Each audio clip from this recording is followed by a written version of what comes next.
I have to ask you about some of the things you write about, and they're difficult questions to ask and probably difficult to answer. When Governor Clinton decided to run for president, a woman named Jennifer Flowers claimed that she had a 12-year affair with your husband. The truth is, I love him. Your husband told you it wasn't true. Did you believe him? I did. Years later, under oath in a deposition in the lawsuit, your husband did admit that he did have a sexual encounter with Jennifer Flowers. How did you reconcile that with what he told you all the years earlier? Well, you know, Barbara, we've been through a lot together now over many years, and as I also write in the book, we have spent some time having marriage counseling, which I highly recommend to people, especially people who led such busy lives as we did over so many years together. And I think I'll leave it at that. The Jennifer Flowers stories made headlines. It almost derailed your husband's campaign. There were the accusations that he was a womanizer. You had to deal with that. How'd you deal with it? Well, you know, those are private issues that you have to deal with. But what I admired about that campaign was the way the American public really got it right. You know, they wanted to make a decision about who they thought would be best for them. Senator, I have to go back now to perhaps the most difficult time of your life, and it is something that you write about very frankly.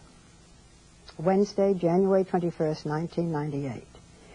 You write that your husband woke you up, sat on the edge of the bed, and gave you some troubling news. What did he tell you? Well, he told me there was going to be a newspaper article that alleged that he had some kind of a relationship with a young woman, and he said he was very upset about the article, and he wanted me to know before I got up and read it in the paper myself, and he told me it wasn't true. Did you believe him? I did believe him. You know, by that time, Barbara, so many accusations had been made about me that were just extraordinary, outrageous accusations, and I knew they weren't true, and I knew that for whatever reason people felt obligated or compelled to make them, and so it didn't seem unusual to me that something like this would be said. One more false rumor. That is what I believed, yes. Monica! Did you have sexual relations with the president?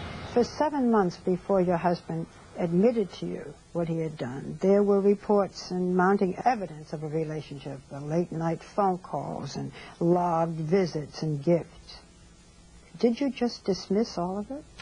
I really didn't think it added up to a lot. You know, I really looked at it from the perspective of, oh my gosh, you know, one more hurdle to get over, one more problem to deal with. And one of the ways that I kept going all those years in the White House was to, you know, do what I could to try to figure out what was happening, to cross-examine my husband, to feel like I knew, which I did, again and again. Absolutely.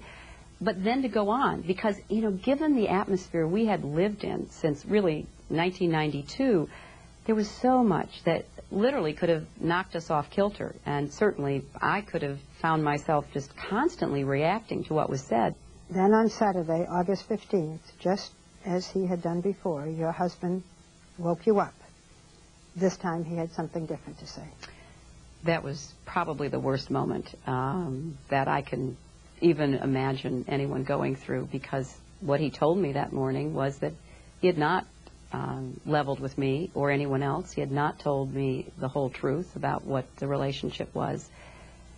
And I was furious. I was dumbfounded. I was, you know, just beside myself with anger and disappointment.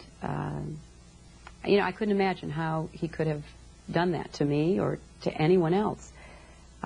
And that's what I basically told him on that long ago morning now. You write, I could hardly breathe. I started crying and yelling at him. What are you saying? Why did you lie to me? What did your husband say? How did he explain it?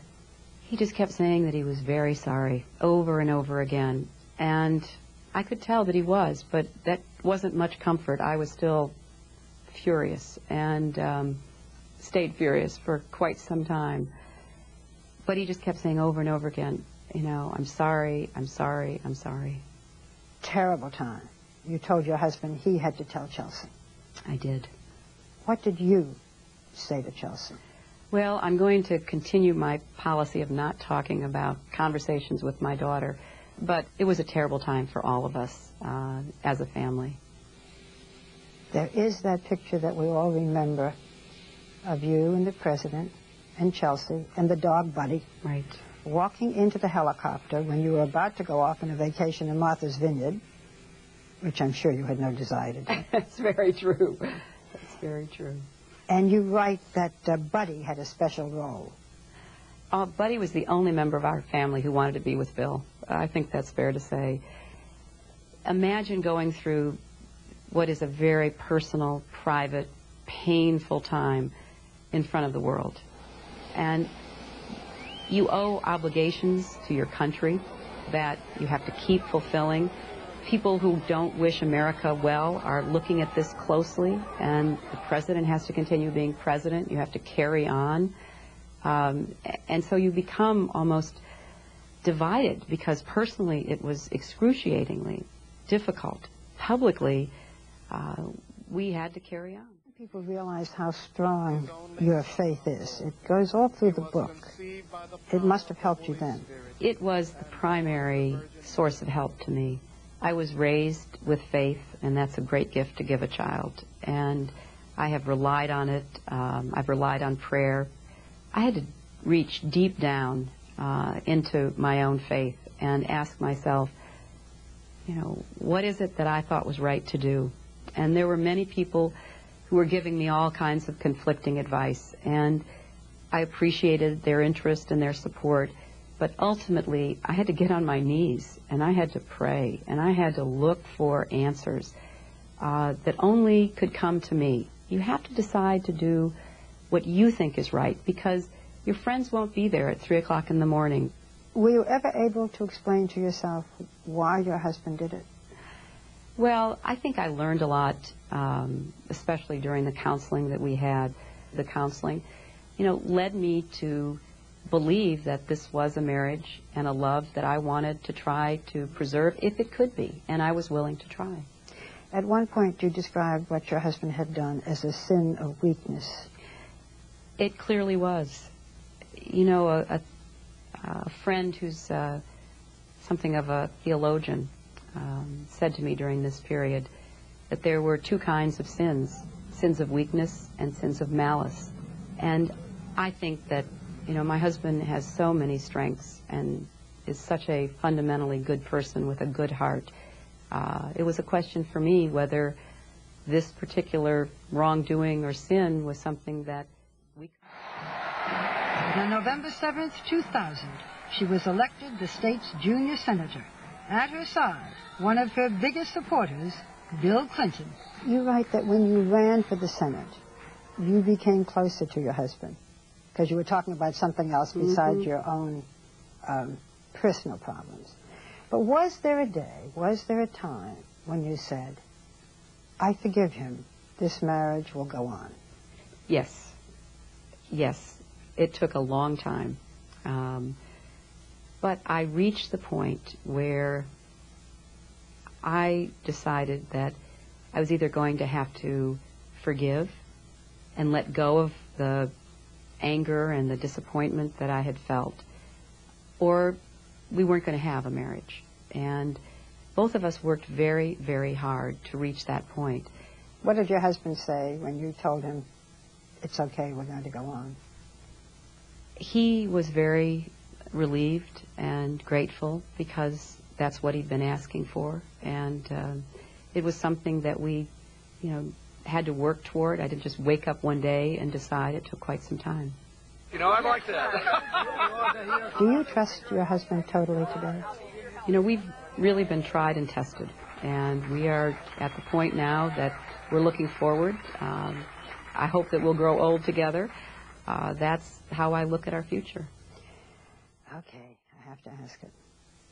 What if he does something in the future that is similar?